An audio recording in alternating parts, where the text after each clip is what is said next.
So hi everybody, I'm Dave Fowler. I'm the founder of Chartio.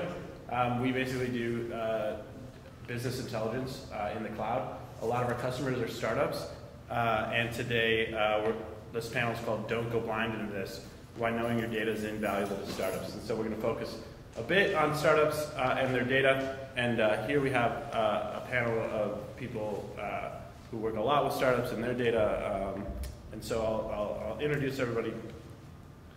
We have Remus Silkaitis from Carwu, and Riley Newman from Airbnb, and Jonathan Dinu from Zipfi Academy. And so I guess the first question I just want to go around and ask everybody, introduce yourself and say a little bit about how you got into data science. Sure. Like Dave said, my name is Remus Silkaitis. I work at Carwu, and for those that don't know, Carwu is an online marketplace where you can buy and sell new cars. So if you're ever looking for a new car, come to Carwu. You'll get quotes from dealers anonymously. And keep your information private, and you can just buy, transact online. So how I got into data science personally, I would say about 7 or 8 years ago, I was working for a different company, kind of a medium-sized software company, and I was acting much more like a chief of staff at that time, and had kind of a traditional business intelligence role where I helped the CTO understand what the issues were with just development in general, and try to answer every question that he had using data. So that's kind of how I got into it, and then just subsequently over the years just carried that through each and every position that I've ever had. And at Carwu we're largely data driven, so it's kind of up to today. My name is Riley. I head up the data science team for Airbnb, and I've had sort of a haphazard, crash into data science, I guess. I had always wanted to be in academia. That was the plan, and spent a couple years working in consulting with a group of economists during the recession, trying to kind of figure out what was going on and how businesses and governments could kind of maneuver through the financial crisis and ensuing recession. At the end of a couple years of that work, the plan was to go back for a PhD, but I met the founders of Airbnb, who were hoping to make use of their kind of treasure trove of data, even back in the very early days of the company. And so I joined them in 2010 and have been working with them since, and built up the data team there. So. I am Jonathan, the co-founder of Zipfi Academy. In case anyone doesn't know, it's a 12-week immersive program to train data scientists, and a lot of the students are coming from academia looking to think like a data scientist and learn the skills and programming necessary for when you do get into industry. A little bit of my background is I studied physics and computer science at Berkeley, always had a passion for the scientific analysis of things, but ended up not really liking academia so much and got involved with startups after I graduated, and had a brief stint in New York working for a small startup that was very data driven in terms of how they were growing. It was, they rented art out. So they had something of a two-sided marketplace of artists and people wanting to rent art. So the data really did help gauge which end to grow on more and how to turn that knob. And I would say I got my deep dive in data science. I moved back about a year ago to San Francisco and worked for a startup that built a product for data scientists. So I was an engineer building this product for data scientists to use to do predictive analytics, easier, quicker, more iterative. And that's when I really got to see both sides of both how people were using this and how to implement these things efficiently, at scale, extensively, and have been always kind of involved in data-driven, I guess, companies since. So. Great. So let's just dive right into the kind of big question that this panel is a lot around, and I've just been discussing it a lot, and I know a lot of people have been asking me about it, like how and when should data become really important to a startup? And a startup is a general thing. There are a lot of kinds, but I'm interested in the early days of your companies, and when did data become important, and did it become important too soon or too late? and what kind of things did you do to start tracking it, and what would you have done differently? So it's like a lot of questions, but if you just kind of could share your thoughts on that. So yeah, I'll start. So for Karu, I joined, I would say 6 months to a year after the inception of the company. But from the get-go, data was extremely important right from the start, because we were still in the throes of figuring out parts of the business model, and without understanding user behavior and how our customers, our potential buyers of new cars actually interacted with dealers, there was no way for us to iterate on that experience whatsoever. So the mechanics of actually doing that was just through the standard type tools like Google Analytics, or just through our database, our operational database, which was just MySQL. But and you were tracking how customers buying a car were interacting with the dealers. Yeah, and then, like, what does that mean? Like, so in Carwu, the main way that customer or potential buyers and dealers interact are just through our comment streams. Okay. So you can create these deals which initiate with dealers, and in the context of that deal or that vehicle that you're looking to purchase, you can have an interaction. So how is that interaction progressing, if at all, and what can we do as a company, meaning Carwu, to push that along? So understanding if people were stalling out at any point was critical, and putting that as one of our KPIs, and we still have it today, is pretty important. But like I said, just using the operational database. Do you have some kind of metric that says, like, people have to chat at least 3 messages back and forth before a car gets sold, or it's probably rare that like one message gets you a car sold, right? No, it is rare, and actually, if you use the product now, we have this concept called the offer rail, which is actually pretty recent, and it has been a result of our kind of data analysis, in which we guide the customer on how to interact with dealers online. So you have to give the dealer some kind of feedback as to why you may not like this price, or what else the dealer can do to make this a better offer, because user behavior in car shopping online tends to be, well, let me just get the price and then just disappear. And we're trying to change that, just generally. And when you were setting that up, how much extra work did you have to do to set up collecting that data? Google Analytics is just, you put a snippet on the page. Yeah. And then your database, you were already probably collecting what comments were happening in your database just by making the comment section. Yeah, so we, the only extra work that we did, honestly, was just the standard kind of data warehousing work that you would do, not actually putting it in its own data mart or whatnot, but just denormalizing some of the database within itself, so that it made it easier to report, because we don't have the volumes and volumes of data that's necessary to use like Hadoop or something like that. So a lot of the work wasn't in setting up the infrastructure, it was in like pulling it out and spending the time and mapping it to business processes. Yeah, right. Exactly. Cool. I think it's a pretty similar story at Airbnb. I was brought on very, very early. We had some data, most things weren't logged very well, but in the early days, you have to move so quickly that you have to kind of come up with, simple insights to try to directionally guide the company, and, work with those as fast as possible. And you don't have to do very much that's really sophisticated with the data, I think. You just need to kind of, think about it and, come up with like ways to kind of scalably work with what you have, right? And so in our case, like, we had Google Analytics, and we'd use that to kind of like, think through, how pages were converting and stuff. But more fundamentally, we, had just like the, production server that was warehousing, things like, bookings and listings that were being created, and kind of message exchanges.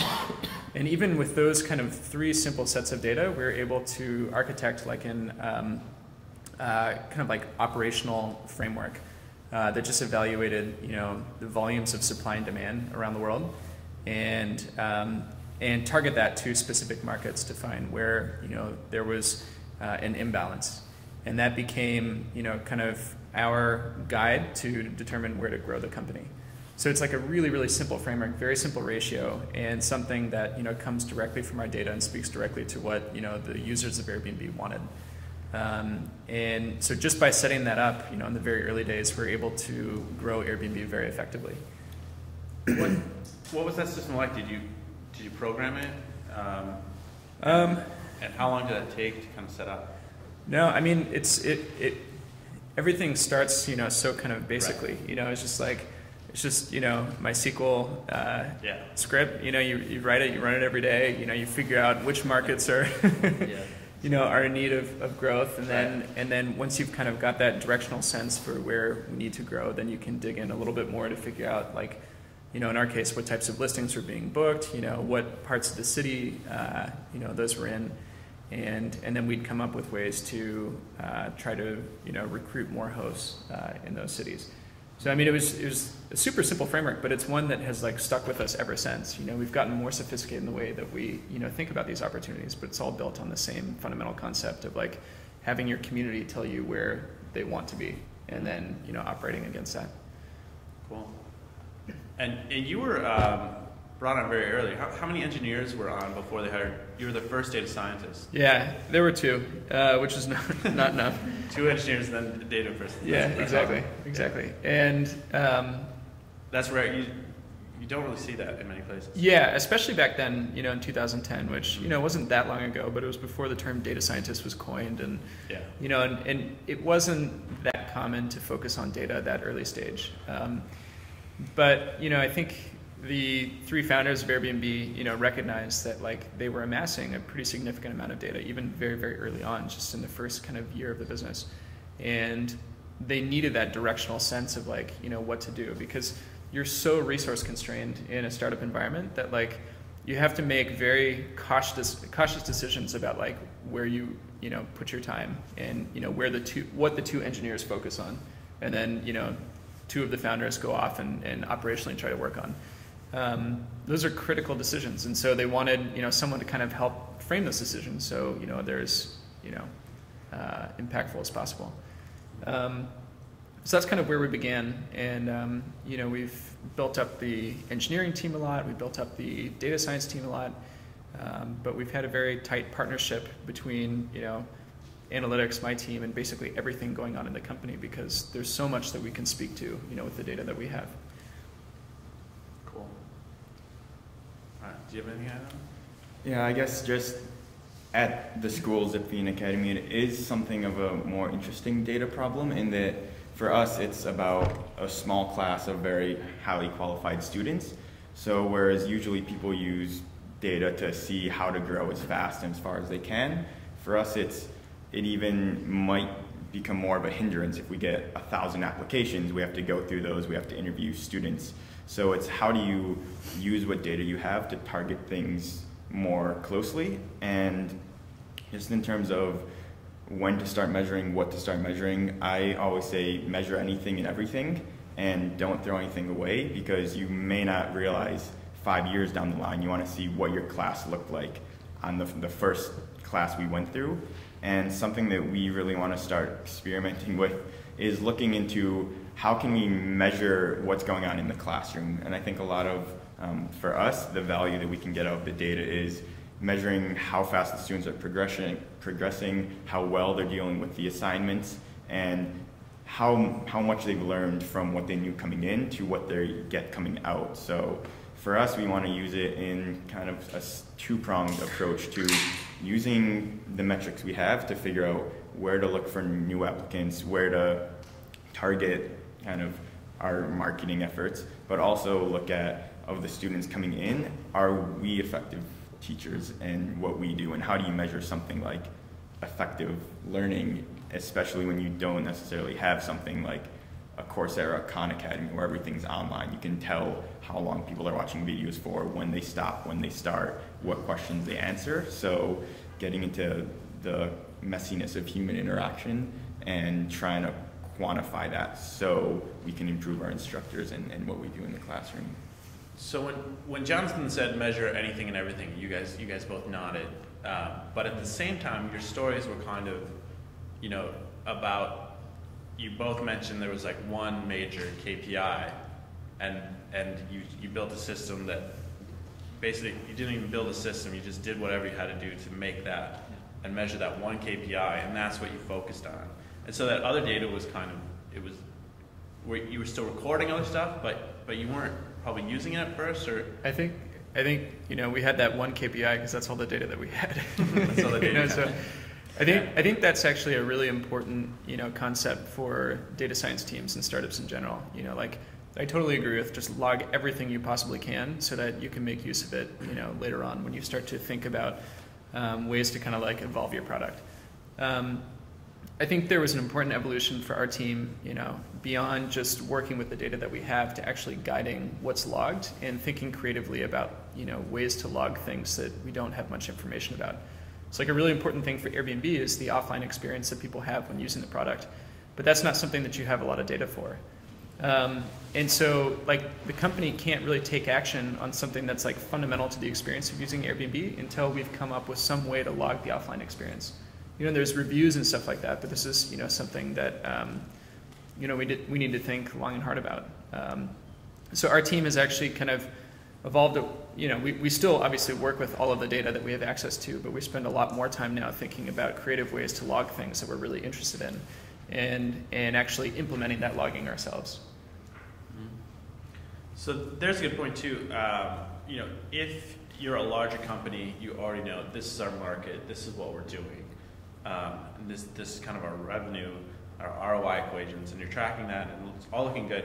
And then you spend a lot of time tweaking that and making it better and better.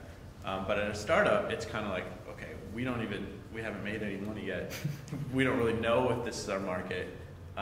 So can you talk about like how maybe it's different at that stage, like when you're tracking things to know like whether there is a market there, versus tracking things to optimize a market?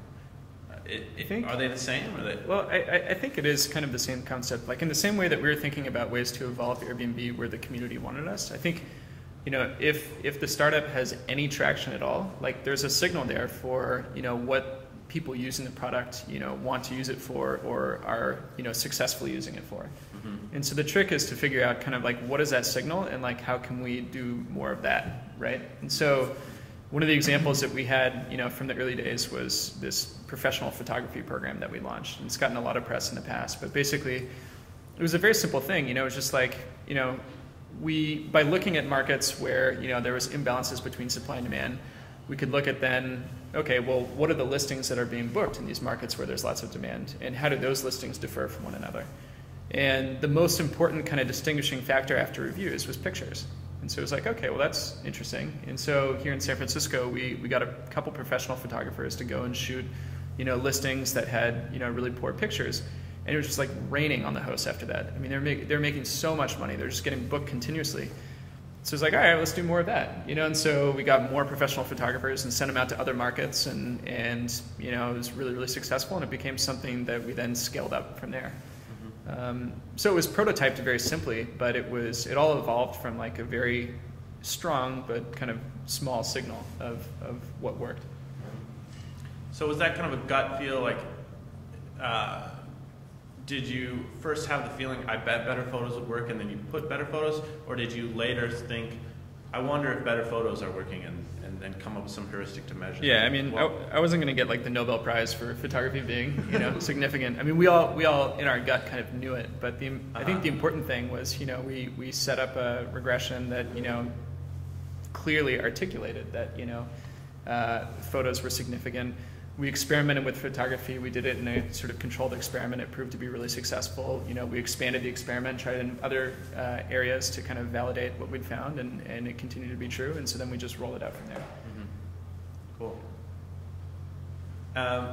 And also, in hindsight, talking about those things, it can sound very focused, like you were very focused, like this was one project we did, this was one project we did, this is the KPI we're measuring. But are those things that came out and they sound focused in the end, or were you really trying like lots and lots of things, or were you really focused at those times, like on having this is a project we're going after, this is a project we're going after? At Carwu in the very early days, like I can speak to, we just tried whatever we had a gut feel about, and like we'd said before, setting up some kind of experiment and measuring it and seeing if people would take up, whatever it is that we were trying to test as part of, moving forward in the business. So in the early days, very much just, hey, let's try everything, and there was only maybe 6 of us trying to do this.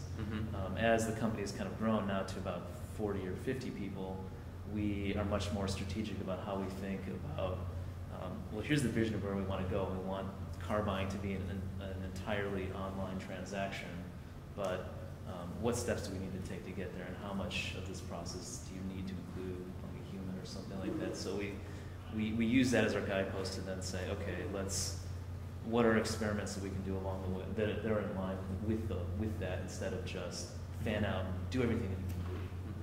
I know Carwo internally amongst other YC startups is well known for just being really good at trying lots of things. Like you guys had like 100 plates spinning at the same time and figuring out like which one kind of worked, and you were just kind of trying lots of things and looking for which ones would so work out the best. The interesting part about Carwo is that we're mostly an engineering driven culture, so our CEO really empowers all of our employees, each one of them, to experiment on their own and then fold that back into the product when need be. So I'm the product manager there, but frankly ideas come from everybody, and they've vetted them with their own data. So they come to me and say, hey, look, this looks great, let's try this, and I say, sure, you've done half my job for me.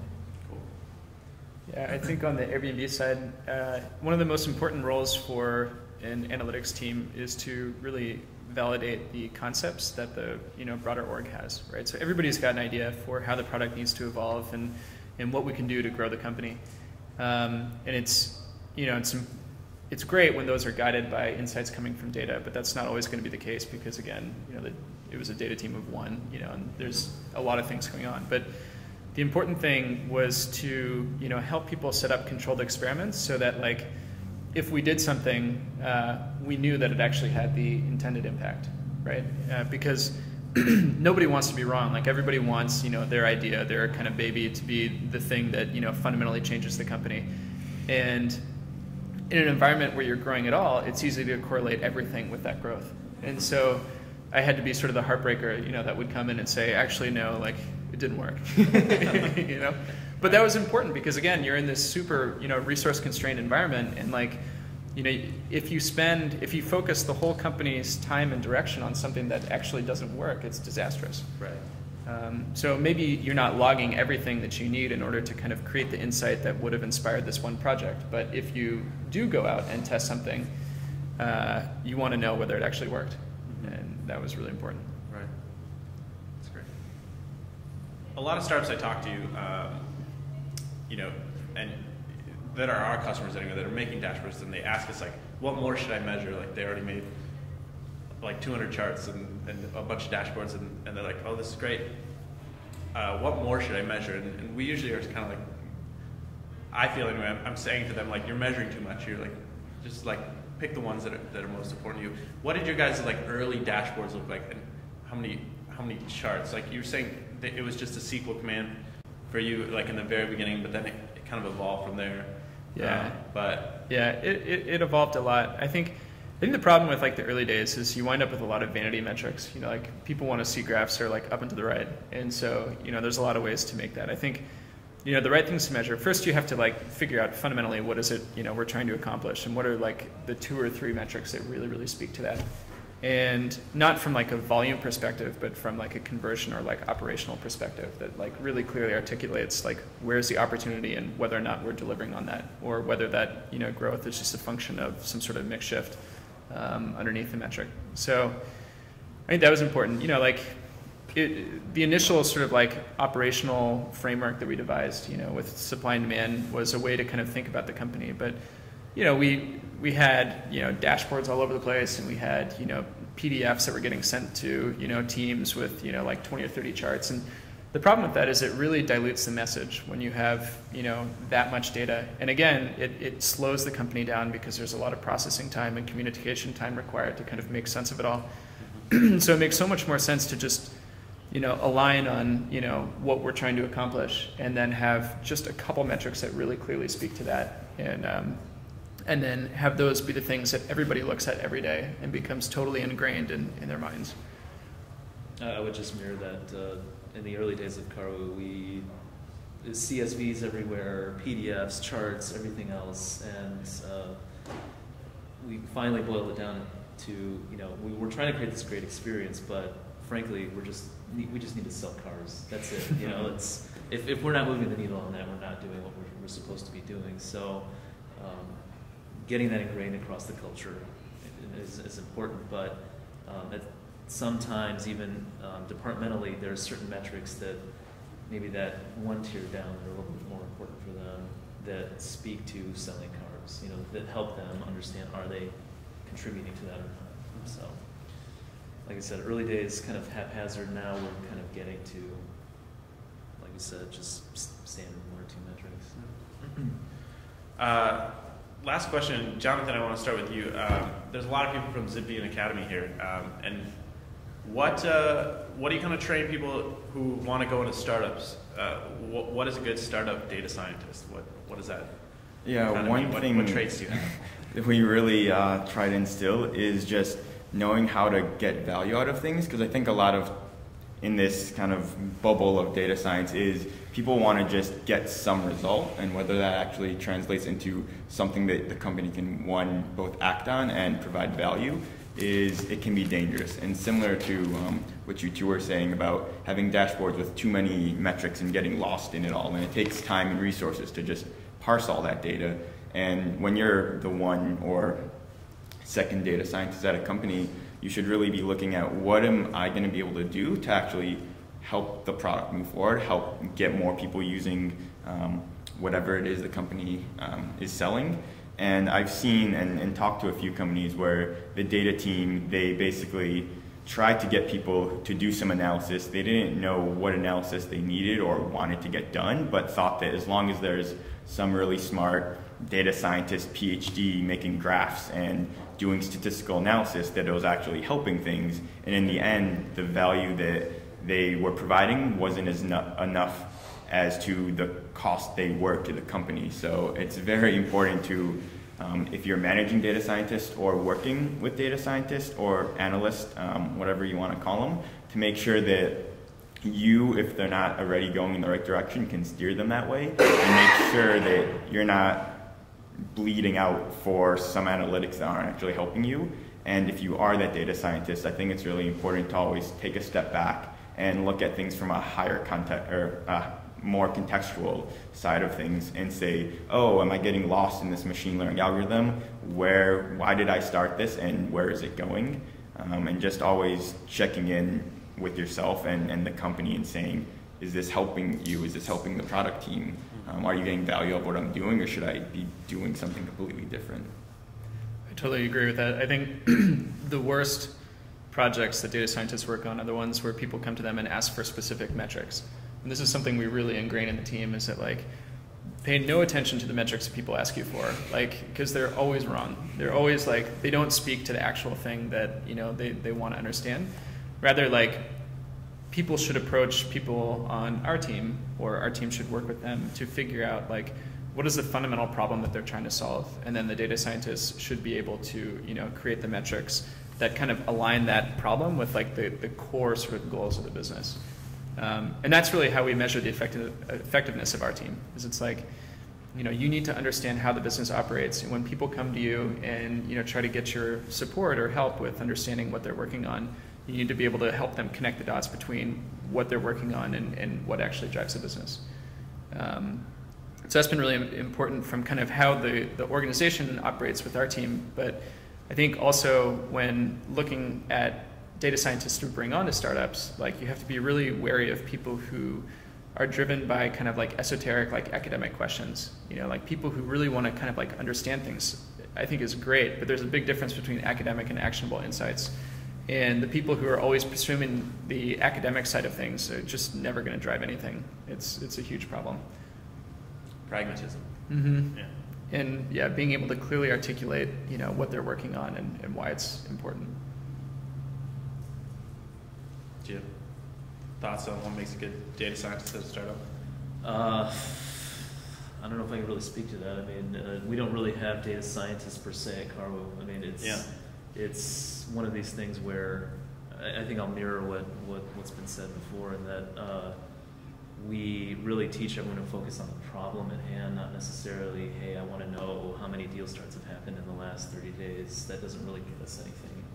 It's much more about what are we trying to accomplish as a business, and then finding what we need to figure out to then solve that problem. So, and like I said before, we've tried to ingrain in everybody, you know, this is how you set up experiments correctly. This is how you get the metrics that you need to answer the problem that you're trying to solve, and you know, hopefully it works out, and it does most of the time. So also a theme, it sounds like, you know, thinking deeply about the problems before you just jump in and do them. Thinking deeply about, does this experiment make sense? Yeah, and I would say that because it's ingrained in the culture, everyone always is asking, well, how did you come up to this, and how does this solve the problem that you're trying to work on? So there's always redundancies in the various employees to say, hey, how did you come to this? Yeah, I think another important kind of learning for the data science team at Airbnb has been like, in addition to coming up with actionable insights, you have to be really clear about who the customer is for those insights.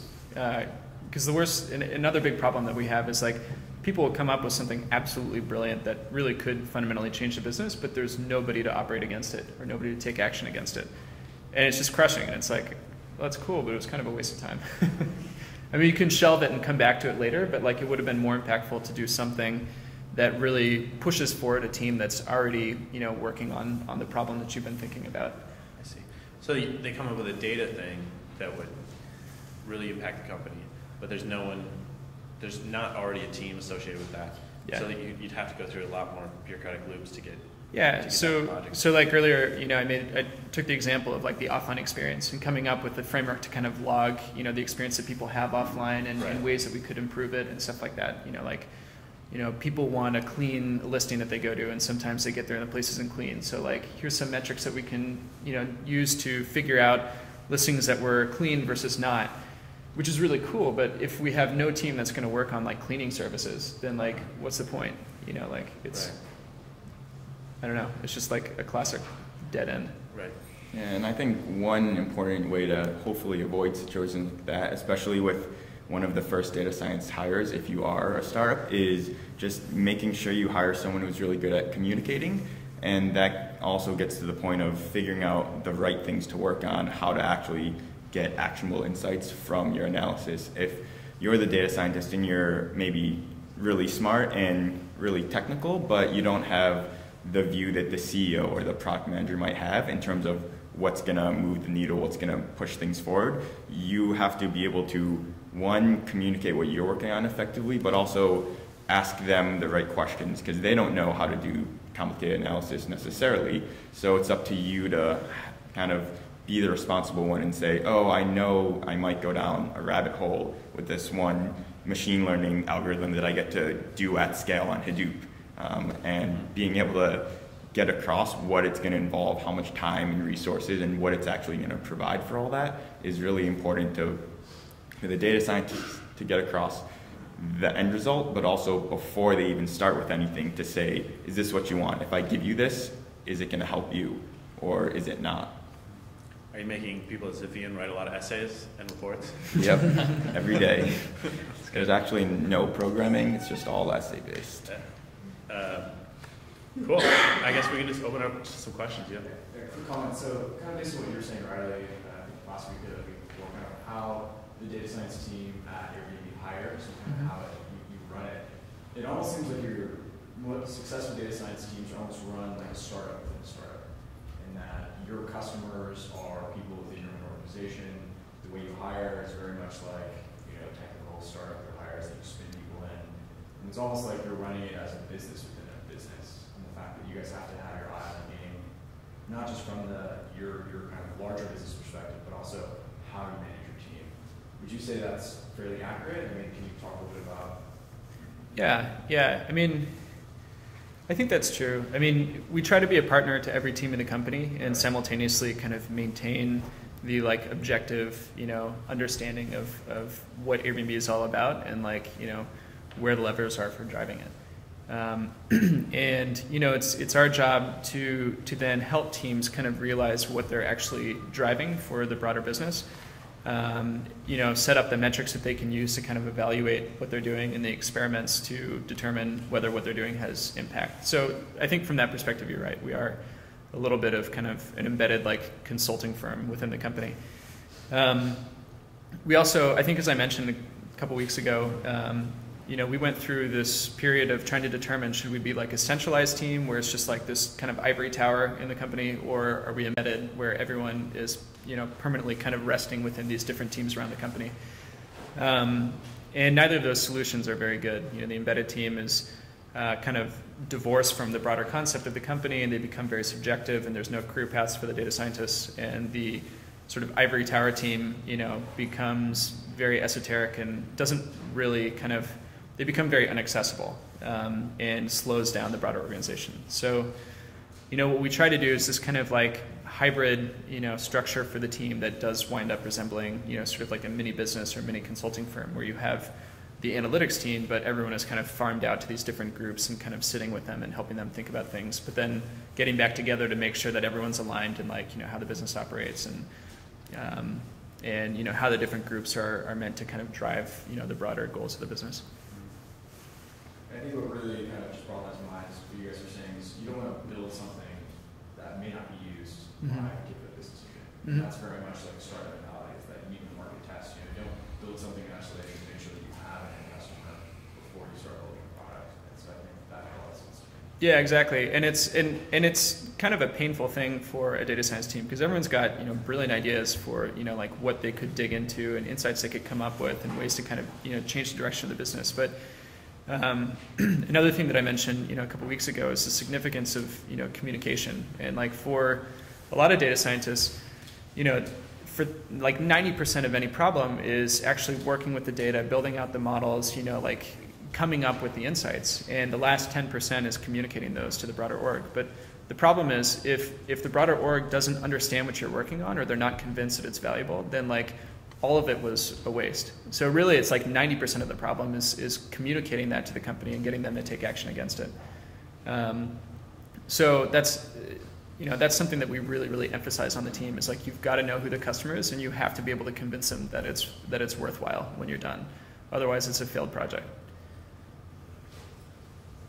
Riley, as you went from an army of one to now a team, how did the data science role sort of grow in the organization in terms of headcount and maybe specialties or skill sets that you brought on to the company? Yeah, we still hire generalists because, despite being a team of about 20, we're still very, very kind of, outmatched by the broader org. So we're still very kind of resource constrained. The traits that we look for are people that are, technical, very able to like dig into code and kind of, build out whatever sort of automated processes we need to report on different things. They've got to be quantitative. Obviously, they have to not be afraid of statistical modeling and stuff like that. But they also have to be great communicators to the point that I just made. So basically, we look for unicorns. And like, we found 20, and they're an awesome team. They exist. But yeah, they do exist. They do exist. But it's been very hard to grow that team to the point where it is now. So we don't have like machine learning specialists or data visualization specialists. Everybody's got to be able to do everything. I'd imagine, over time, as the team continues to grow, we will get a little bit more nuanced. But I actually think it's a really good thing for a data scientist to be able to kind of work, full spectrum like that. It gives them a lot of opportunity to kind of like build their skills, and also makes them very approachable by the broader organization because they know that whoever they talk to on the team, that person can solve basically anything that they're interested in. And it sounds like you guys were very, you do a lot of training still within your company and learning from each other from what we've talked about before. So. Yeah, we do quarterly offsites. There's actually an offsite right now that I just came from. And the goals there, are to kind of like bring the team together, pull everyone back from the business units that they operate within, get people to work on something together, that, the team or the company needs. And then learn something fundamental.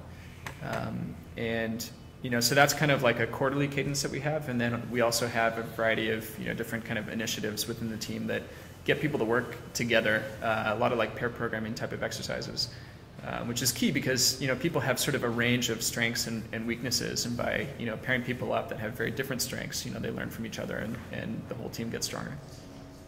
I've got a question of the gentleman who was speaking. So, such a provocative question. So, who went to the Informs conference, which focuses on analytics, and you sat and listened to a panel like this one? They would say everything you just said, build an analytics team. So, what is fundamentally different about what people have been doing with business analytics for 10, 15, 20 years and data science? Is there any real difference? I think data science is a term that gets applied to a lot of different things. So it tends to bracket like data engineers, which is kind of a newer role within companies. With the push for like Hadoop clusters and big data. That's a hat that data scientists tend to wear. There's also machine learning algorithms, which are a little bit more advanced than what a lot of analysts used to do in the past.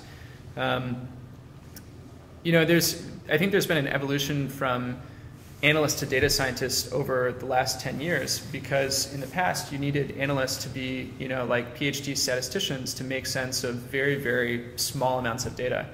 And now, the opposite is true. We've got shitloads of data, and it's just making sense of it. And so I think the data scientist is really someone who's able to kind of like draw signal out of like enormous volumes of noise, rather than signal out of just like no data. Thank you. Great, guys. That's all the time we have. Thanks for joining us this morning. Thanks so much for all the panelists.